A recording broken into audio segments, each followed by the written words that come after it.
Hello guys, welcome back to my channel. So in this video guys, we're going to talk about Sean Diddy Combs' legal team requesting the list of the accusers. No, I am in full support of Diddy's legal team requesting the names of the alleged victims.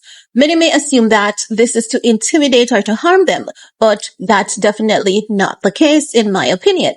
In reality, obtaining these names will help to prove that multiple accusers were in different locations, and this would also potentially be exposing false Me Too claims that is geared at securing a lawsuit payout.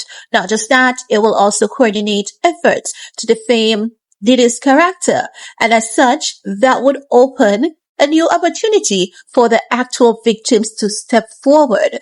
And this would prove that there is misleading and fabricated allegations. Make no mistakes. We have seen that video of him putting hands and feet on Cassie Ventura.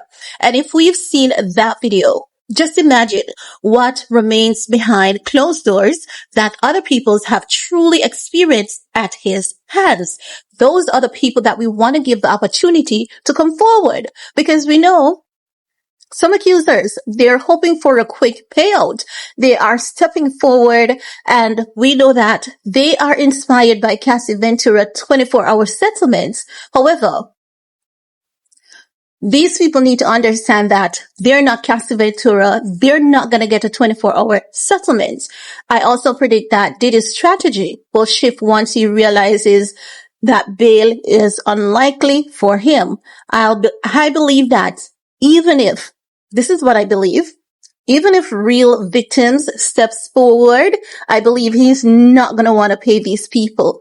I believe as time passes, he's going to realize that he's been set up on a major level. No, let me reiterate, because I know that some people, they hear one word and they automatically lightning bolt with that word and say, you say something else other than what you initially said.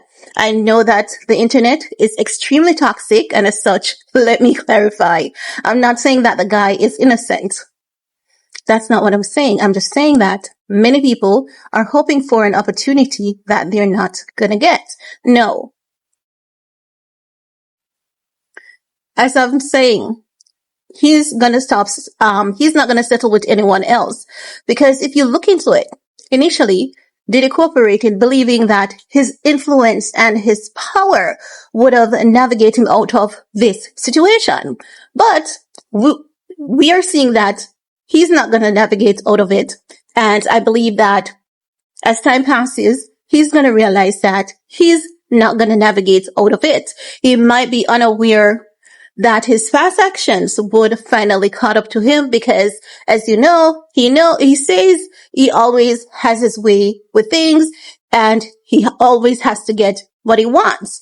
We also know that Young Miami told us on the internet that he's abusive, he's forceful. Those weren't her exact words, but from memory, she told academics, if Diddy wanted you to, he would have made you do it, whether you like it or not. No. Just imagine if she can tell someone on the internet that Diddy will force you to do something, whether you like it or not. What does that leave to the imagination? And let's say, for example, she said that out of nothing.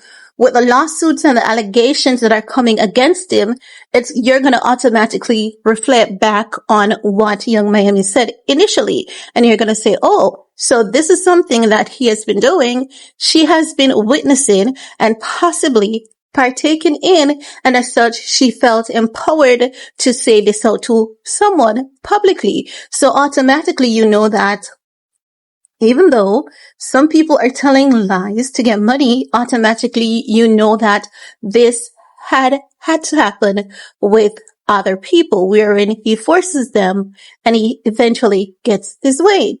I believe that he was unaware of what is coming, because he has always been the type of guy to, have it his way.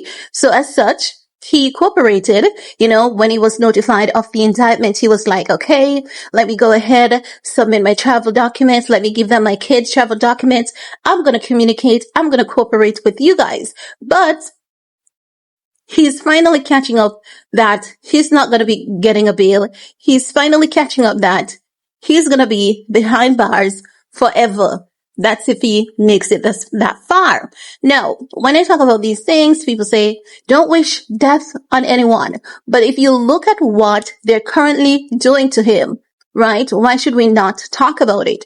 Because if they can play games to the point wherein they have a specific evidence submitted against him, while some evidence are taken out of the equation to protect other people, what else won't they do? You have to be aware that he still has information.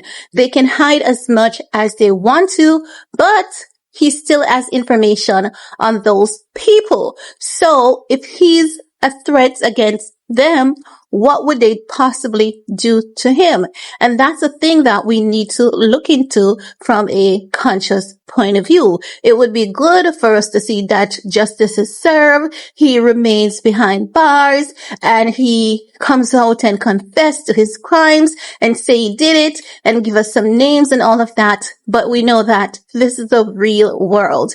And in the real world, under these cases, that is not going to happen. In this scenario, we are not going to see that, but we're going to see a lot of mind games being played with him. And I believe that even at that point, many of us will not be able to identify that he's being toyed with.